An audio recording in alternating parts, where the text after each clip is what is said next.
Oui, bonjour. Il s'agit aujourd'hui donc de continuer à pratiquer l'algorithmique pour aujourd'hui donc programmer des déplacements d'un crayon qui servent donc aussi donc à faire des tracés. Alors ça va être un peu plus complexe que ce que nous avions fait la semaine dernière. Alors pour cela, moi je vous conseille donc d'abord vous cliquerez sur le lien pour la vidéo que je suis en train de tourner bien sûr et vous cliquerez sur le lien suivant donc pour ouvrir la page des tracés qui s'appelle l'artiste. Alors comme l'autre fois, hein, on va laisser tomber les commentaires de certaines personnes en anglais, donc parce que c'est pas le but. Donc je suis un artiste, on va donc coder ce qui va nous permettre à dessiner les lignes grises dans l'image, c'est-à-dire on va donc faire déplacer le personnage crayon pour qu'il trace ça. Donc je vais le faire avec vous pour le premier. Hein. Alors en effet, le personnage crayon se déplace donc ici hein, vers l'avant. Donc tel qu'il est là, il avance de 100. Mais arrivé là, avançant de 100, mais il va falloir qu'il tourne à droite de 90 et d'avancer de 100 encore vers là. Alors on va le faire. Donc on va le faire. On va tester déjà là. Hein.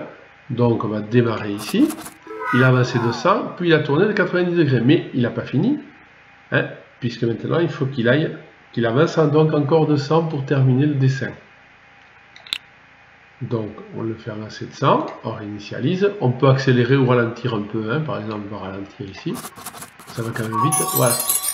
Donc cette fois-ci, il a avancé de 100, il a tourné à droite, puis il a avancé de 100 à nouveau.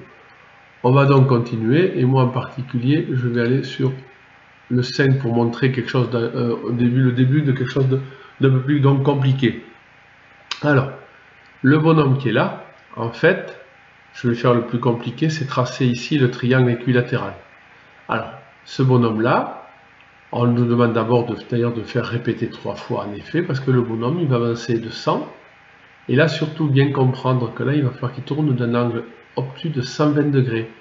90 jusque-là, plus 30 encore. Donc, il va tourner de 120 degrés, puisqu'un angle d'un triangle équilatéral, ici, cet angle-là mesure 60 degrés.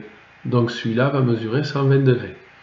Donc, ce bonhomme, pour tracer le triangle équilatéral, il doit avancer de 100 et de tourner à droite, non pas de 90 degrés, mais il va falloir le changer de 120 degrés. Je ne ferai pas le reste, hein. On va regarder ce qui va se passer. Donc, le bonhomme démarre. Et il est revenu au départ dans la même position. Maintenant, il reste à tracer le carré. On a plusieurs possibilités, je vous laisse faire. Voilà pour ça. Donc, vous allez coder donc des dessins. Vous allez programmer un dessin, comme on le fera plus tard avec un logiciel d'algorithmique de programmation qui s'appelle Scratch. A plus tard, merci.